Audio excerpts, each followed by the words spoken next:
We have a crisis in the world, tremendous crisis, and also crisis in our consciousness, in us. I see the urgency of change, radical revolution, mutation in the mind. I see it. It is necessary. There is complete quietness of the mind, and that which is silent has vast space. Only then that which is nameless comes into being. This is Urgency of Change, the Krishnamurti podcast.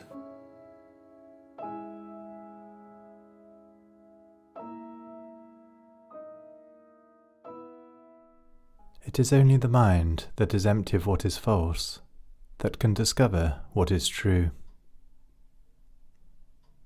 Hello and welcome to episode 254 of Urgency of Change.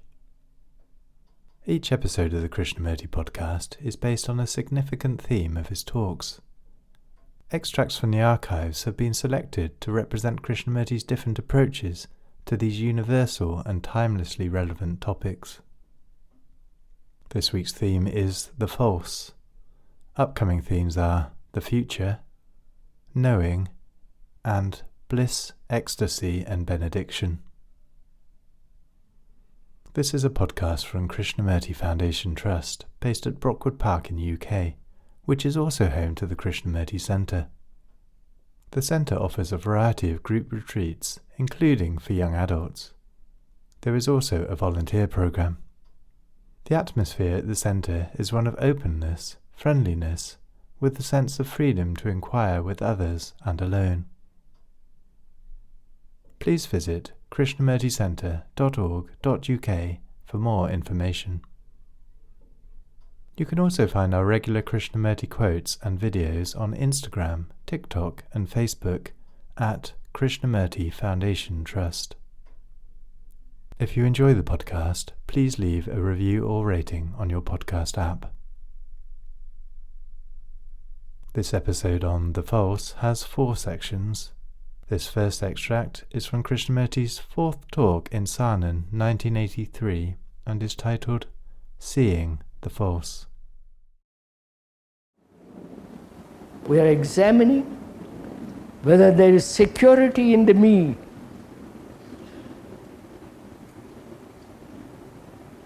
And the me is put together by thought.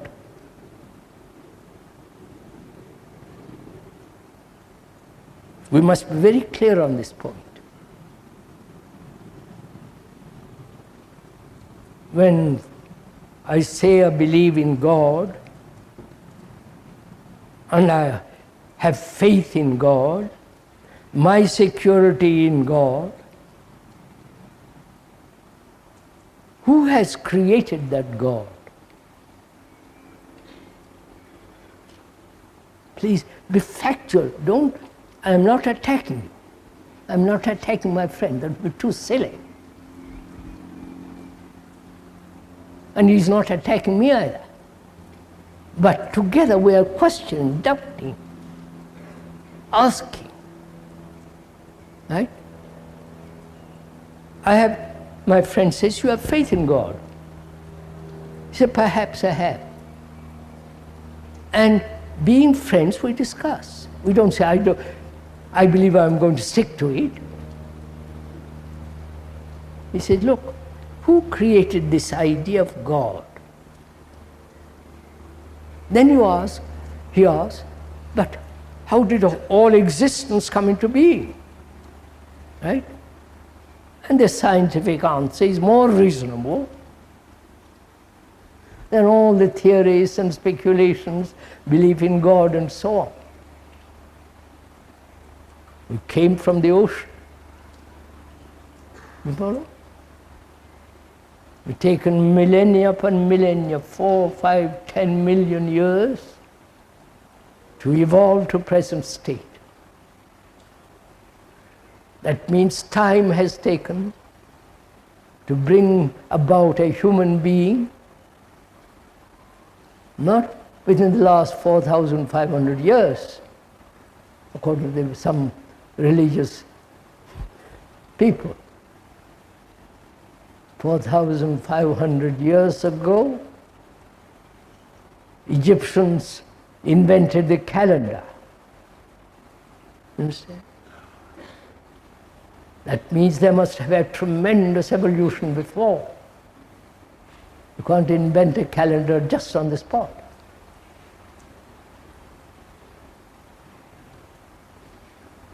So, he says to me, look carefully.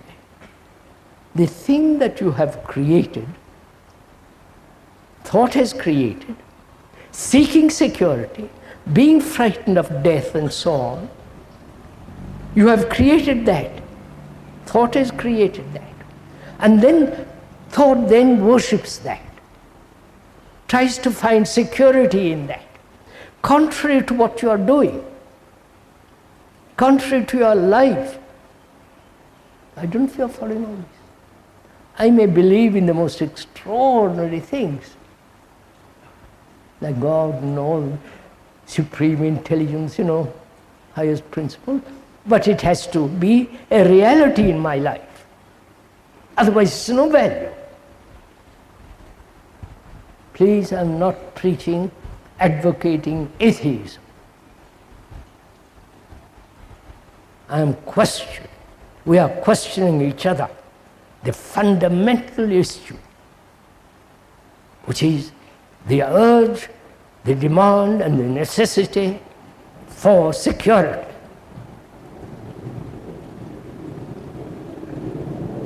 And we find we have sought security in illusions. Right? Now what happens? Please, look at it carefully. If you see something false,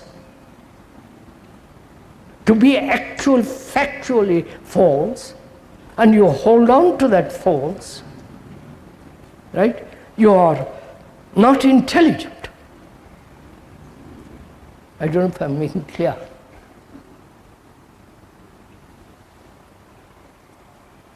If I tell my friend, look, this is not actual. This is just an invention. And in that kind of invention, illusion, some romantic, sentimental nonsense, there is no security in that. So please, to see the false as the false, right? Which means you already discovered what is true. You understand? Is this clear? If I see something false, some illusion as illusion, the word illusion means, in English, to play with something, ludere. Something which is not real. So I tell my friend, look, you live with false things. And when he sees the false things as false, what has happened to his brain? You understand my question? The brain has accepted for centuries something which is not actual, which is vast majority of mankind believes in God. Because God is their security. But God is the invention of all the rest of it. When my friend sees that and I see that, the conditioning of the brain has broken.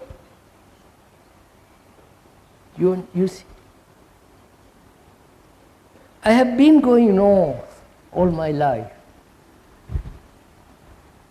And you come along and point out to me that the north is an illusion. There is north, I'm talking, is an illusion. He shows it to me. And as we are friends, we talk it over. And I say, but you, that's right. And I turn and go east. Which means what? I have broken the system, the habit, the condition of the brain, which has been going in one direction, suddenly it breaks away from it and goes another direction.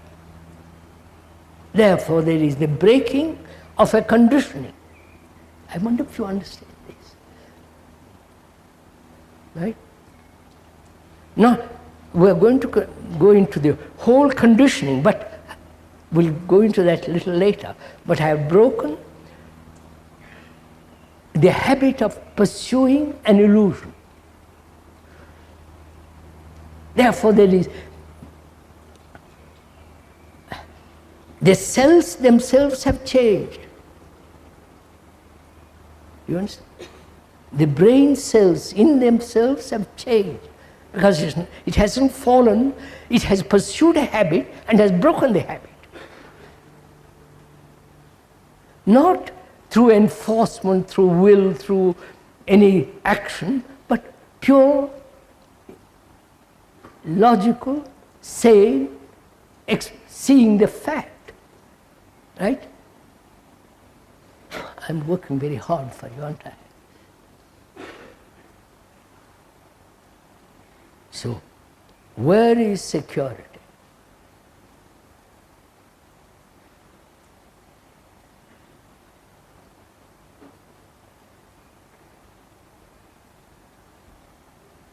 Surely not in experience, right? Be quite clear on all this. Not in knowledge, because knowledge is never complete, right? Knowledge is based on experience, scientific experience, hypothesis, theory, then proving that theory, hypothesis to be true or false in the scientific world, right?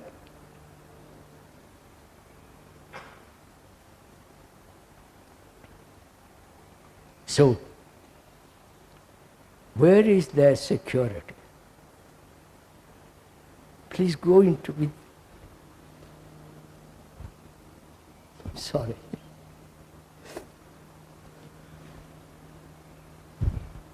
I hope you're not bored. If you are, it's your affair.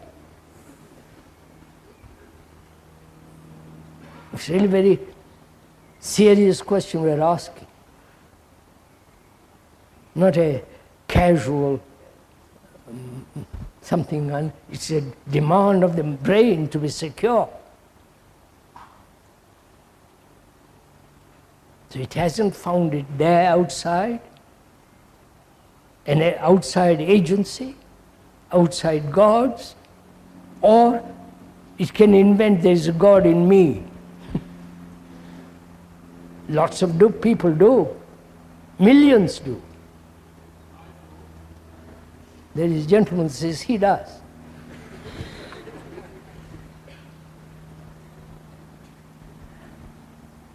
And he's going to hold to it. It's not a discussion, we'll do that when all the talks are over. But we have to find out whether there is complete security or not. We have to be very, very clear of the process of thought.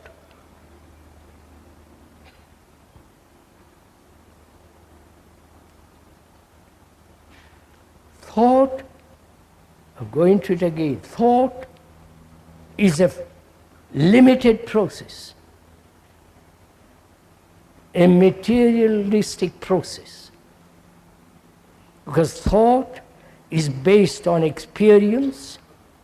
Experience is sensory, right? Reaction, reflection, and from that arises experience, and that experience is limited, and that from that limitation, knowledge. So knowledge is always limited, whether in the scientific world or in the psychological world. Right? It is so, it's so simple.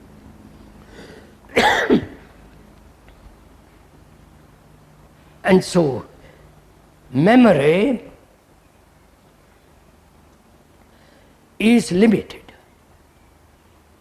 because it's based on time, the duration of time. And time, I'll go into what's question of time presently. And thought is limited.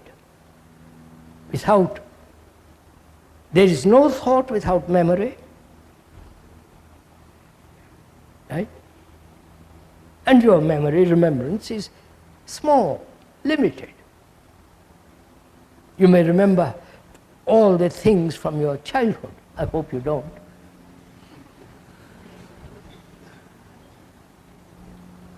Then your brain is nothing but memories. And those memories are limited. And so thought is invariably limited. And so whatever it does is limited. Your prayers are limited. All the things in the church and all that is limited, put together by thought. Right? It's so obvious. What are you all resisting this for?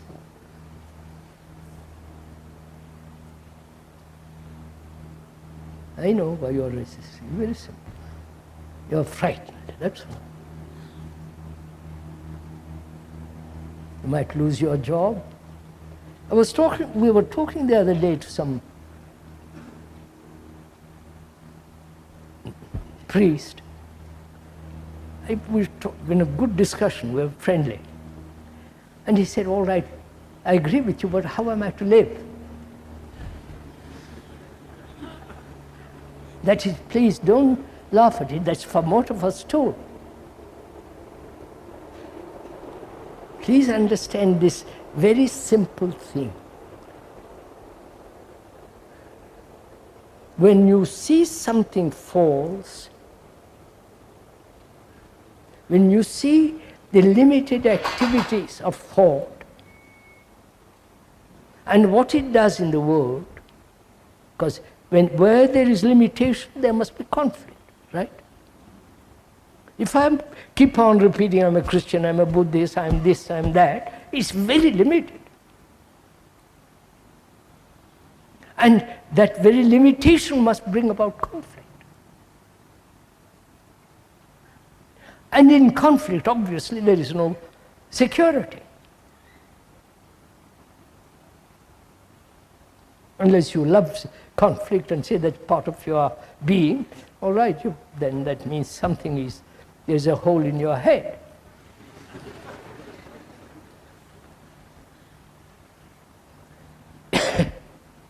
So, we must come back to this point. When you see the false as the false, and abandon the false, not just say, yes, I see the false as the false, and just remain. But you see, when you see that which is not true, which is not actual, which is false, illusory, when you put it up, when you see it, it is the ending of that illusion. Not that you will conclude to end it, the very seeing of the fact. That very seeing of the fact is the ending of that illusion. So what has happened to the brain, which has been conditioned to the false, then when it breaks, there is a mutation in the brain cells themselves. I wonder if you see this.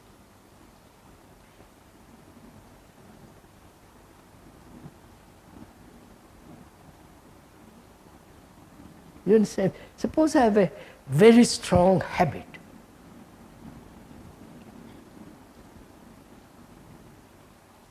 Habit is different kinds. Habit, I believe, is a habit. A conclusion to which I stick to is habit. Go on, I won't go into the question of habit. When I break a habit, when there's seeing the futility of a habit, there's the breaking of it, and there's the change in the very structure of the brain.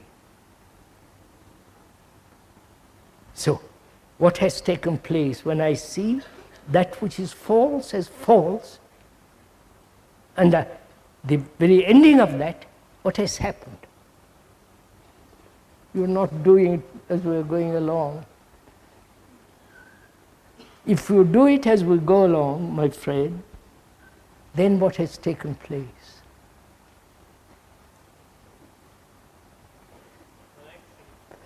Please don't discuss with me, just find out.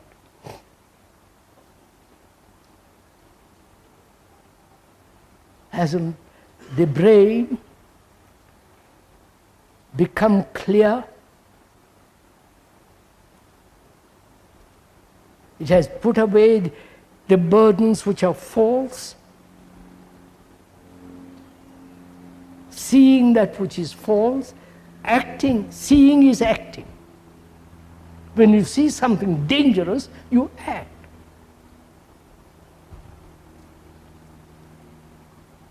So the seeing is the action. Now, what has happened to the brain that sees?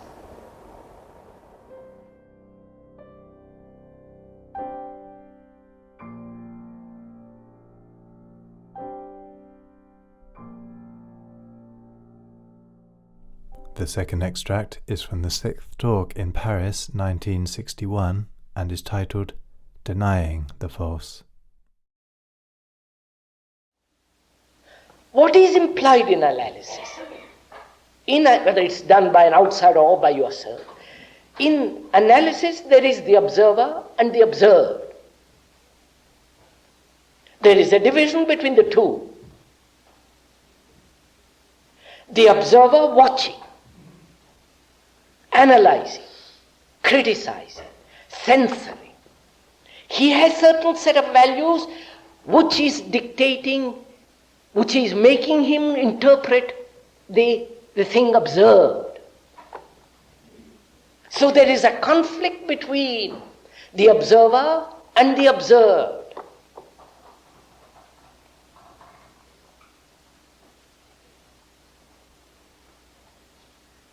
And this process of analysis, which most of us indulge in, most of us know, has very little significance.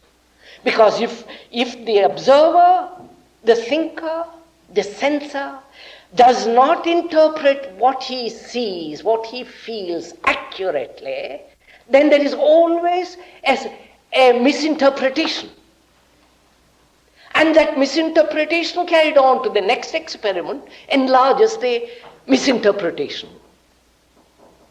So there is no end to misinterpretation, to miscalculation in analysis. Of that you must be absolutely sure. What I mean by being sure is that that way is not. That is, not knowing what is the right. All that you can do is to deny the false. You see, is this all right? Not knowing what is the right approach, I can only say, I know what is the wrong approach, and therefore deny the wrong approach, not knowing what the right approach. You follow? Therefore the mind is in a state of negation. Isn't it?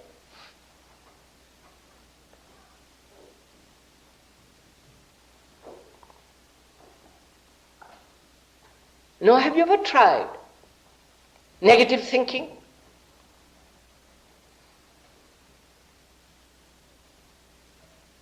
That is, to put away all positive thinking with its negations.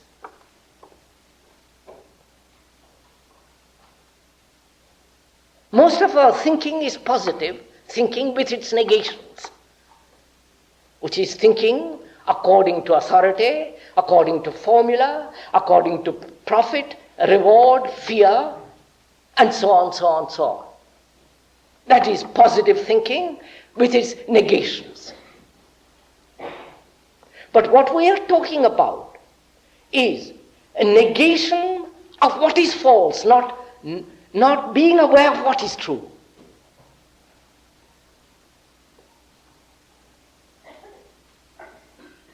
I know analysis is false. It will not break down the limitations of consciousness or bring about a mutation. So I will not indulge in analysis. I don't know what is the other way yet, but I will not do this. You follow? I know nationalism is a poison. Whether it's the nationalism of France or India or Russia, is poison.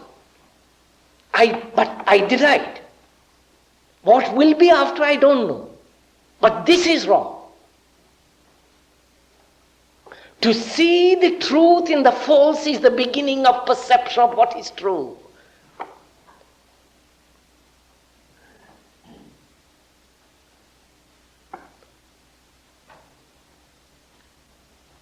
To see that the gods, the saviors, the ceremonies that man has invented for 10,000 years, including the latest 2,000 years or 40 years, that is false, that has no validity. And to deny that completely, which demands a mind that is a brain and a mind that's very clear, that has no fear in its denial.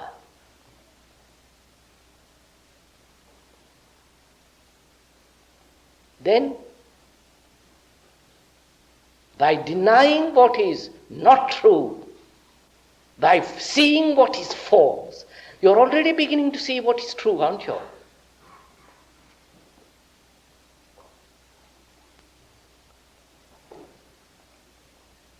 To see what is true, the mind must be free completely of what is false.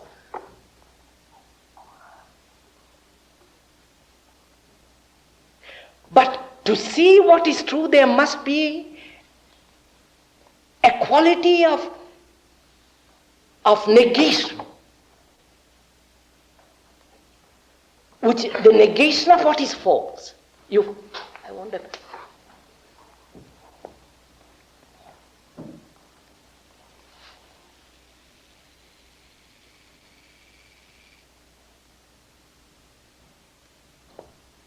Look, to find out what is beautiful,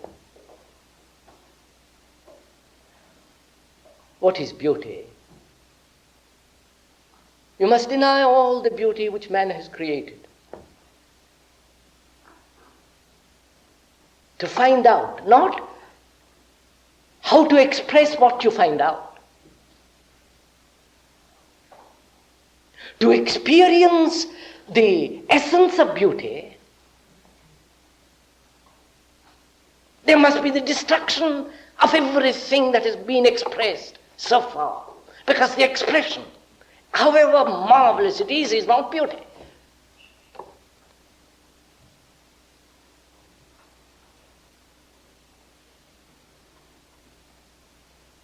To find out what virtue is, which is an extraordinary thing. Not the social morality and respectability, the taboos and what you should do, what you should not do, and all that silly stuff. But to find out what is virtue. There must be complete tearing down of every respectable moral conduct issue. So,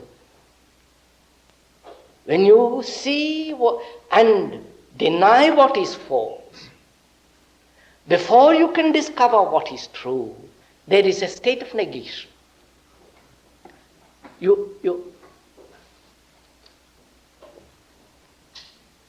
It's only the mind, the brain that is empty of what is false can discover what is true.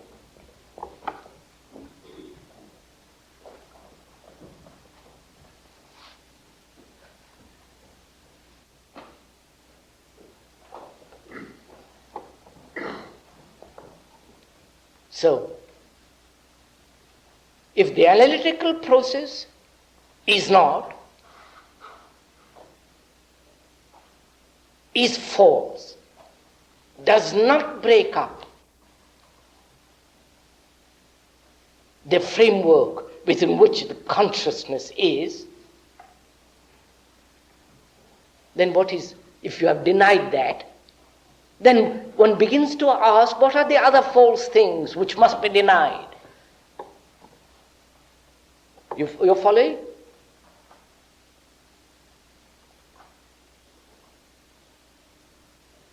Now,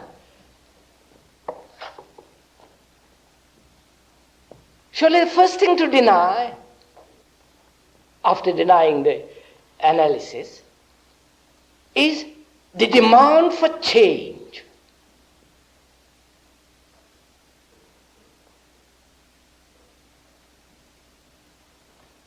Why does one demand for a change? You would never demand a change if the present condition suits you, satisfies you. If you are comfortable in it. You don't want a revolution for $1 million. You don't want a revolution if your children, your wife, and everything about you is bourgeois, comfortable, and all the rest of it. You say, for God's sake, leave it alone. You want change only when you're disturbed, when there is a flame of discontent. But that discontent, that flame, is merely to find another form of pattern in which you can live comfortably.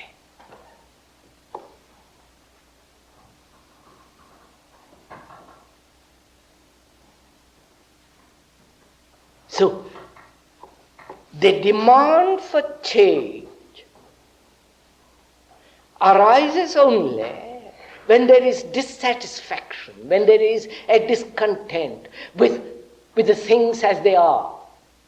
When you want more money, more better house, etc., then you want to change. The rich man never wants to change, but only the poor man.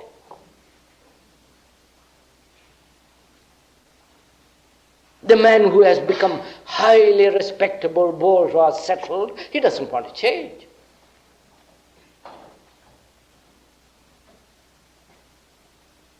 So our demand for change, if you go into it very deeply, is the demand to create a new way of life which will suit you, which will be comfortable, which will be profitable. So your demand for change is based on a motive of acquiring a new pattern of comfort or security and so on. The search to change is based on that. So if you see that as false and you deny that also, and you must to find out what is true.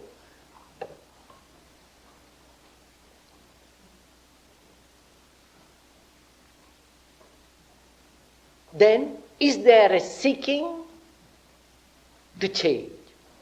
Is there a search at all? You following? After all, you are all here, aren't you? Wanting to find out.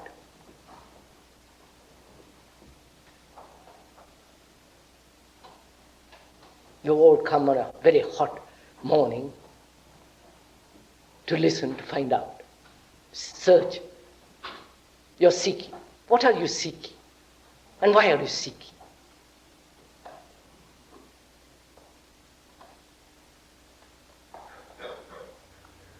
If you go into it very deeply, you're dissatisfied with things and you want something new. And the new must always be gratifying, comfortable, assuring, secure.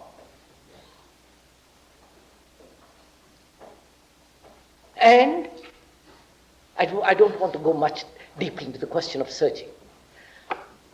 And you see, if you search, seek out to change, your search and your change is based on your particular individual comfort and security and all the rest of it.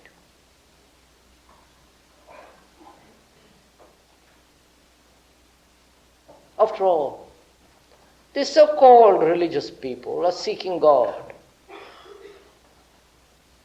At least they say so. You know what search means, implies? Search implies, doesn't it? Something you have lost or something you have known for which you are seeking. How can you seek God? You don't know anything about God. All that you know is what you have been told. Propaganda. The church makes it and the communists make it in different ways. But you don't know anything about God. And to find that out, you must totally deny, completely put aside every sense of propaganda, all the tricks that the church's propagandists have played.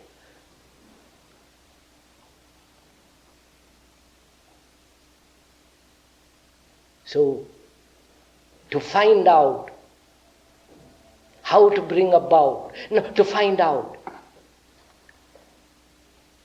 the complete mutation in consciousness, you must deny analysis,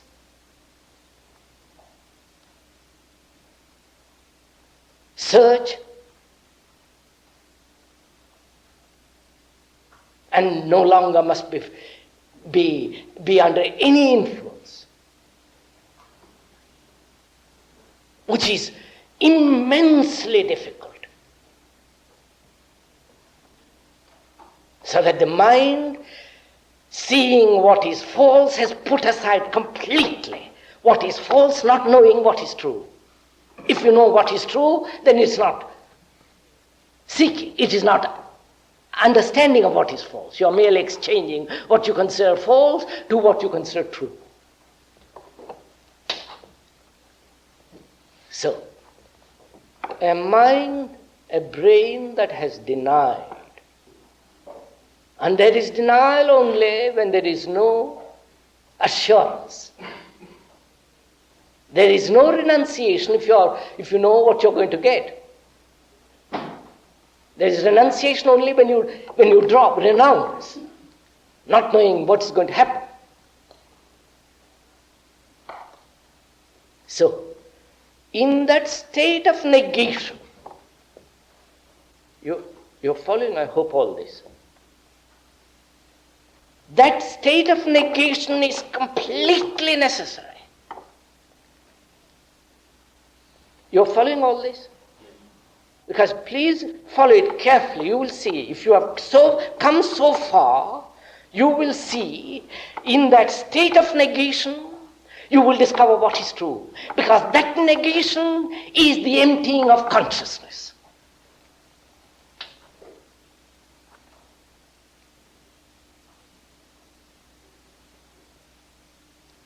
Consciousness is based on knowledge, is based on experience, memory, racial inheritance. The things that one has experienced. Experiences are always of the past, operating on the present, and therefore modifying that experience, and therefore continuing in the future. all that is consciousness, the vast storehouse of centuries. It has its usefulness in mechanical living only. It would be absurd to deny all the scientific knowledge one has acquired through centuries. But to find out, to bring about a mutation in consciousness, a revolution in this whole structure, there must be that complete emptiness. And that emptiness is only possible when there is the discovery, the seeing, actual seeing of what is false. Then you will see, if you have gone so far,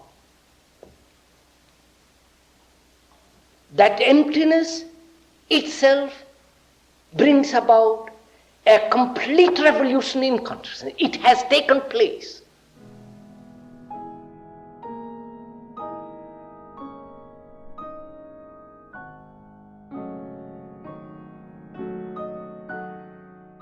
The third extract is from Krishnamurti's fifth talk in Madras 1979 and is titled Freedom to See the False. A prisoner demanding freedom while in prison is absolutely meaningless. You can imagine it. There is only freedom when he leaves the prison. Now most of us are caught in the prison of ourselves. And to inquire into one of the most ancient demands of man, which is, what is it to have a religious quality of mind?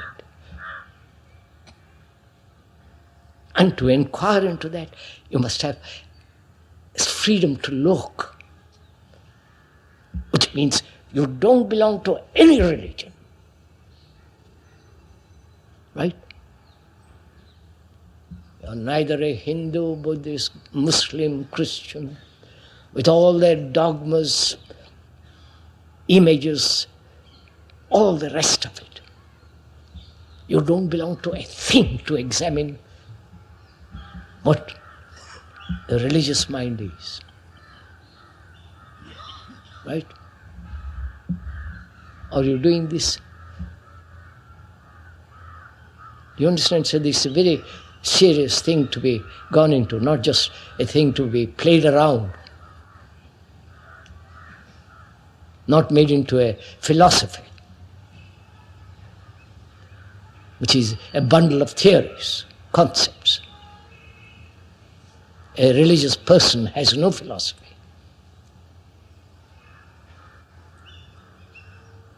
Because such a mind is with that which is eternally sacred. So that's the first requirement, if you are interested to examine into the question of the mind that is religious.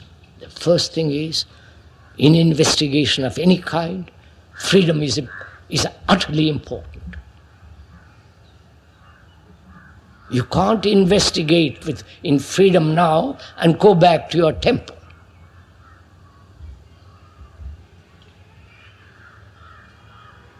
You cannot possibly go back to your tradition,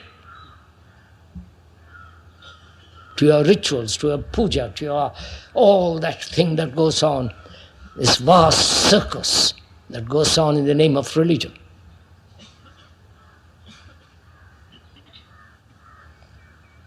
No, that's the first thing. If you are at all serious, not to belong to any organization.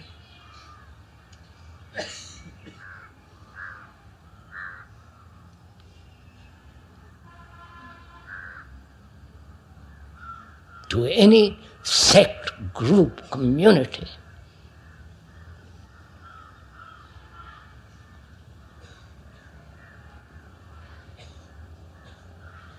Because to inquire, you mustn't be tied. Like a donkey tied to a tether or hobbled, but can't go very far. So that's the first thing to, if you are really serious. Because there is no guru, no scripture, no ritual, nothing in order to find out.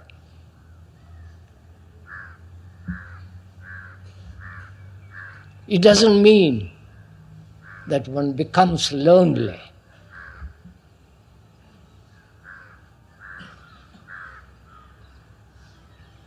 It doesn't mean that you have to stand by yourself against the current.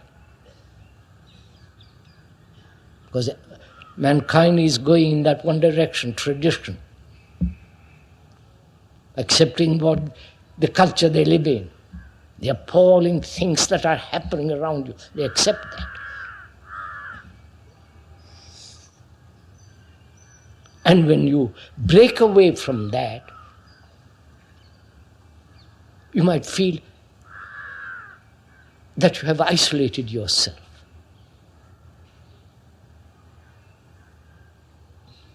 You break away from that because that is illusion. Not that will never, under any circumstances, lead to truth. And the very observation is the operation of intelligence that says that is false. When you see that which is false, the seeing, the perception is the operation of intelligence. Now we'll have to again explain what the word intelligence means.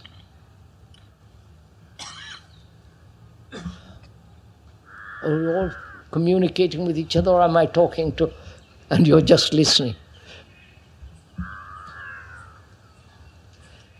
I mean by the word means, I won't go into all the etymological meaning.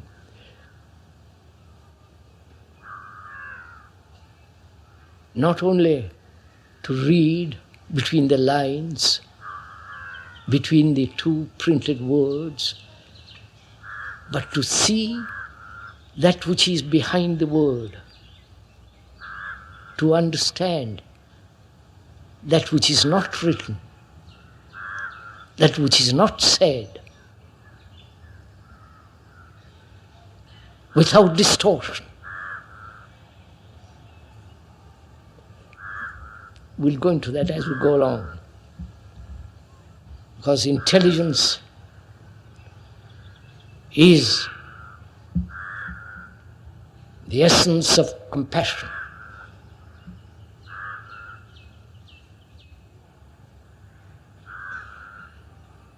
And there can be no compassion without the ending of sorrow.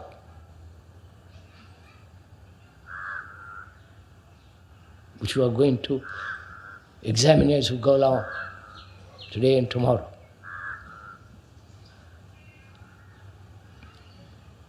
In this examination, this inquiry will also go into the question of what is meditation as part of our ancient tradition.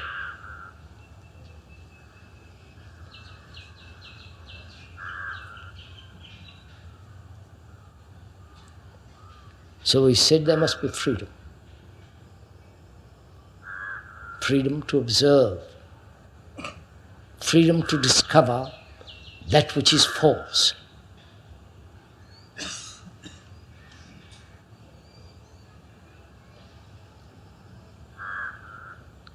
Commentators, which which is part of the Hindu tradition, the commentators of the Upanishads, the Gita, there are so many commentators. And you read them, and they never help you to discover that which is false. The commentators themselves may be false.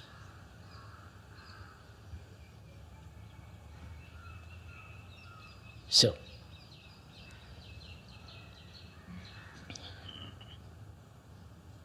first, to understand what is a religious mind, there must be freedom. Freedom implies that you are not attached to a thing but to observe.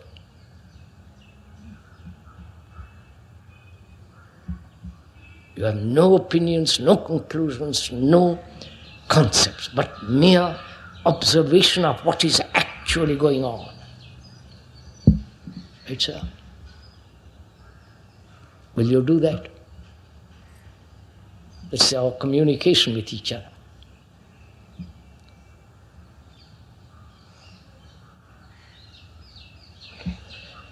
Well, who has created the gods, or the only one God, or the representative God, or the God's Son, or all the innumerable gods with their goddesses?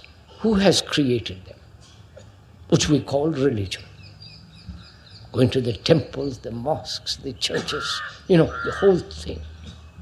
Who has created them?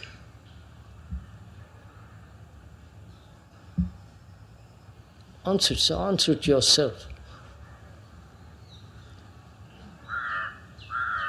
Man has obviously created them.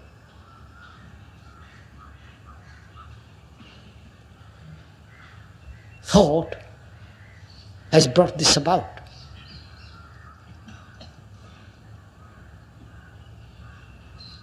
God, I'm sure He'll forgive us. God, I'm only making a joke of it, please.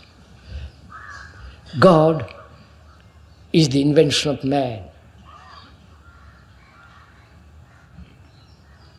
The Hindu gods opposed to the Christian gods, the Muslim god, but the Buddhists have no gods, but they have their own peculiar bodhisattvas and so on. So, man has created this out of his sorrow, out of his fear, out of his death, out of his confusion, uncertainty, physical insecurity. So that's out of this matrix. The things that we have called gods have been born.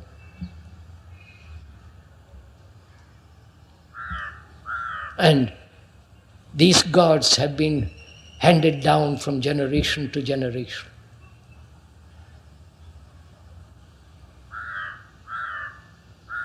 If you reject all that, then you create a god of yourself. Right? Are you following all this? Your own concepts. You become an atheist, which is another form of godhood.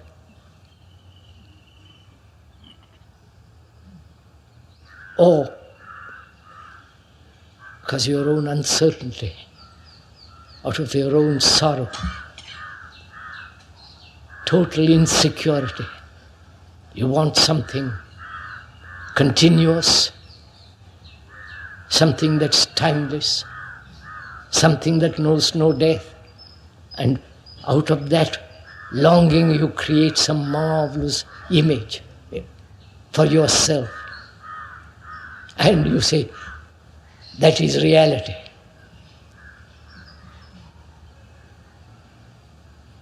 So,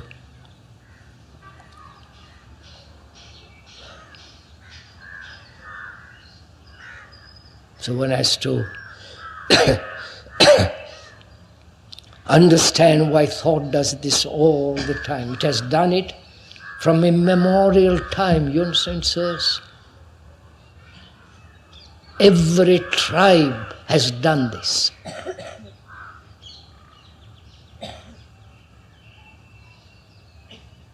The moment man began to think, he has created the gods in heaven or on earth and worshipped an image or a tree or a stone made by the hand or by the mind.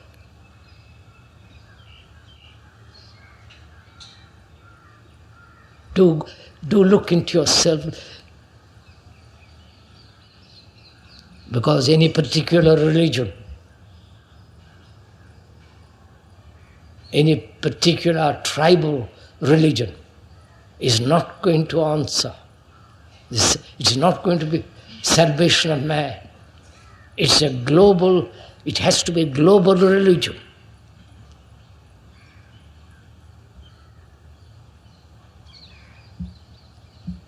So,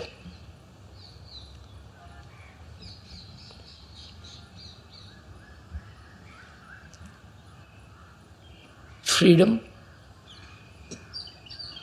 to inquire into that which is false. I'm not telling you what is false.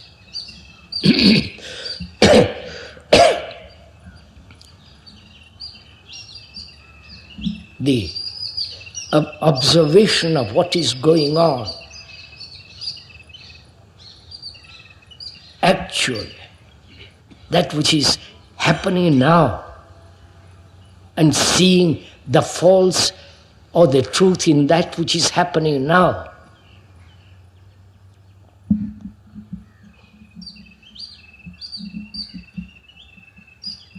Is to investigate and see that which is illusory and put that aside totally.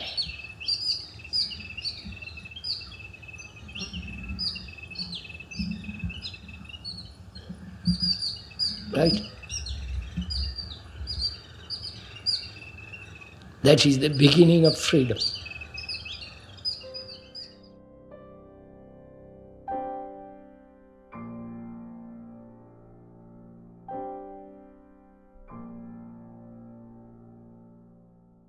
The final extract in this episode is from the 8th talk in Ojai 1949 and is titled, "A Fact is Not True or False." Any form of identification must lead to illusion.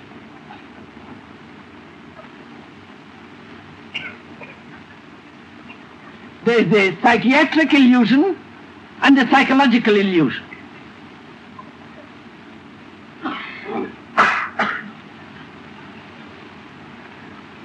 The psychiatric illusion we know what to do with. When one thinks one is Napoleon or a great saint, you know what to do. But it is the psychological identification and illusion is quite different. The political, religious person identifies himself with the country or with God. He is the country. And if he has a talent, then he is a nightmare to the rest of the world. Either pacifically or violently.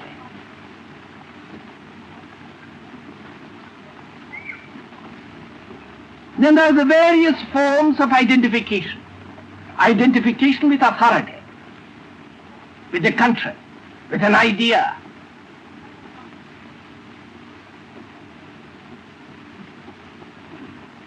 Identification with a belief.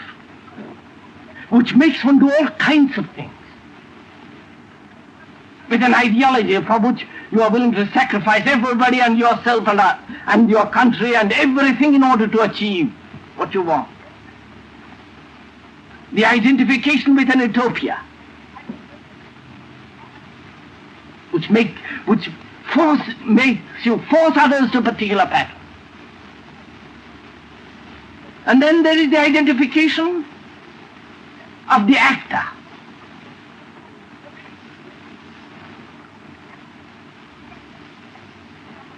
Playing different roles.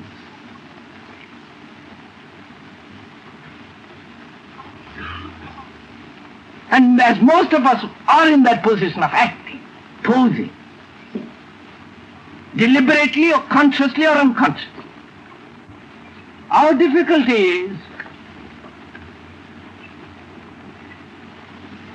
not to identify with the country, with the politician, with the propaganda, with a belief in the idea, with an ideology, with the leader. That's one kind of identification. Then there is the identification of with our own experience. I have had an experience, a thrilling thing. And the more I dwell on it, the more intense, the more romantic, the more sentimental, the more blurred it becomes.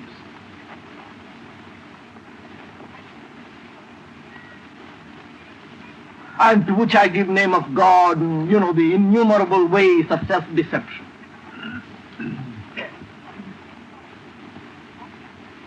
Surely, illusion arises when I cling to something. If I have an experience, and because it is over, it's finished, and if I go back to it, I am in illusion.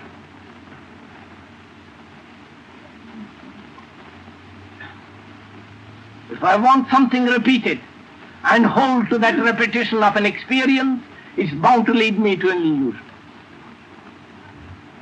So the basis of illusion is identification.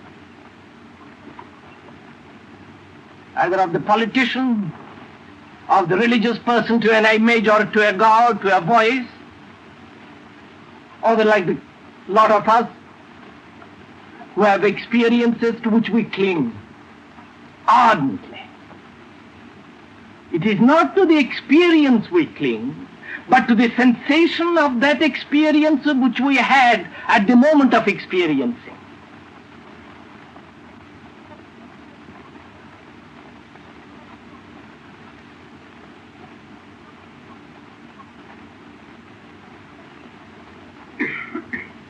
And a man who has built around himself various methods of identification and with which he is identified, he is living in illusion. A man who believes, because it is a sensation, it is an idea, and clings to that, he is bound to be in illusion, in self-deception. Therefore, any experience about oneself to which you go back and wish or reject it is bound to lead to illusion. Whereas if you experience and understand it and not hold to it, this desire to possess is the basis of illusion, self-deception. To think oneself to be something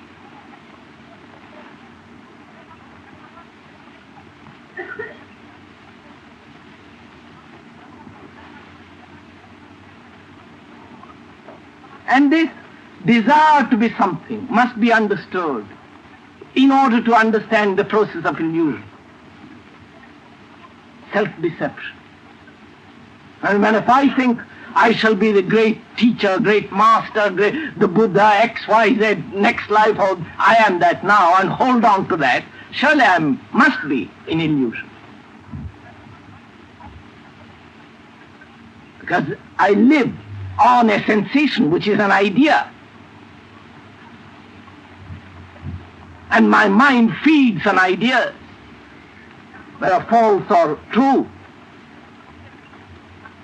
And how is one to know oneself at the given moment if it is true? That's part of the question.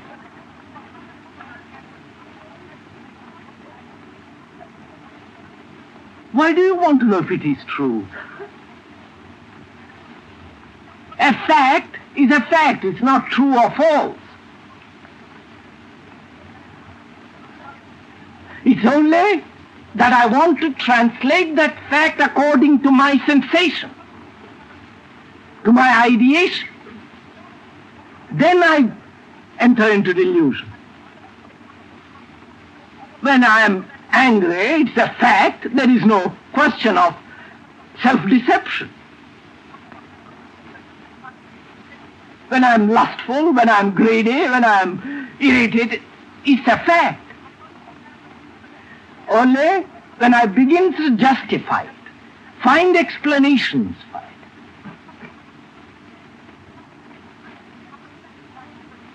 which is translated according to my prejudice, in my favor, or avoid it, then I have to find out. Then I have to say, Buchi, what is true? That is, the moment we approach a fact emotionally, sentimentally, with ideation, then we enter into the world of illusion and self-deceit. But to look at a fact requires an extraordinary watchfulness, to be free of all this, to look at something. Therefore, it's more important to find out for oneself, not if one is in illusion or self-deception, but to be free from the desire to identify, from the desire to have a sensation which you call experience repeated, from possessing or reverting to an experience.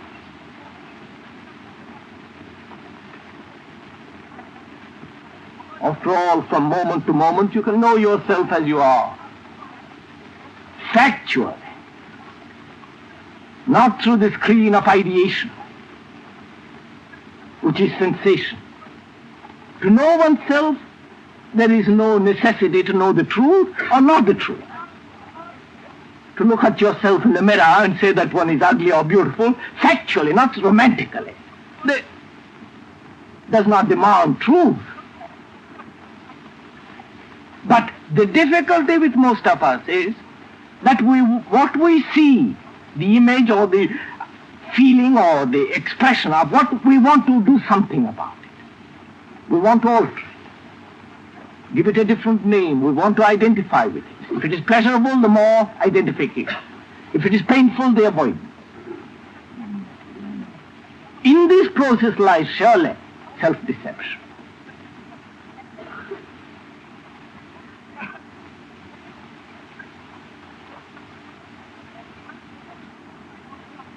With which you are somewhat familiar.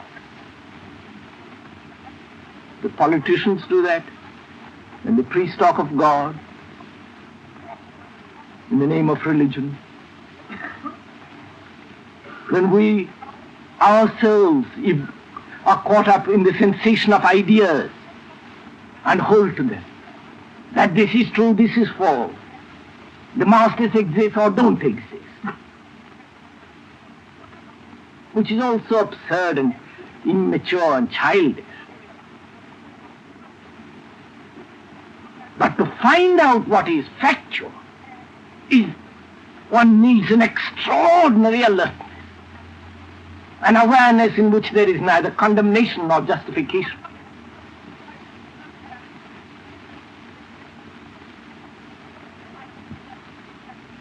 So one can say that one deceives oneself and there is illusionment, when there is identification with the country, with a belief, with an idea, with a person,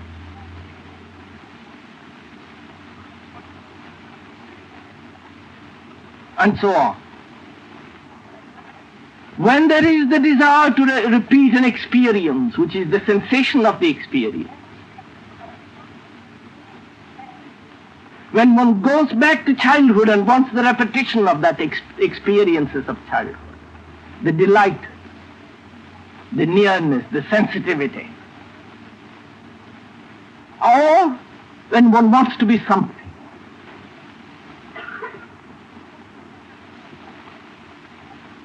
it is extremely difficult not to be deceived, either through oneself or deceived by another. And deception ceases only when there is no desire to be something.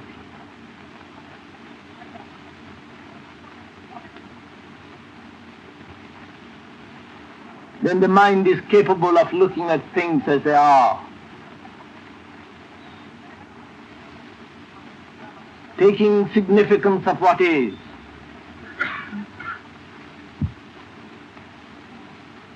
then there is no battle between the false and the true.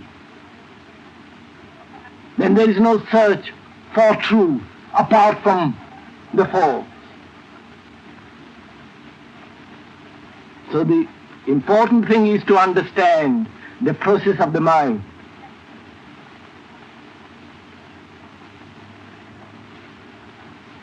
And without understanding that, which is factual, not theoretical, not sentimental, romantic, going to dark rooms and thinking it all out, having images, visions,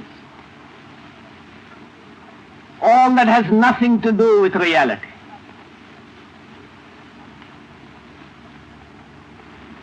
And as most of us are sentimental, romantic, seeking sensations, we are caught by ideas. And ideas are not what is. So the mind that is free of ideas, which are sensations, such a mind is free from illusion.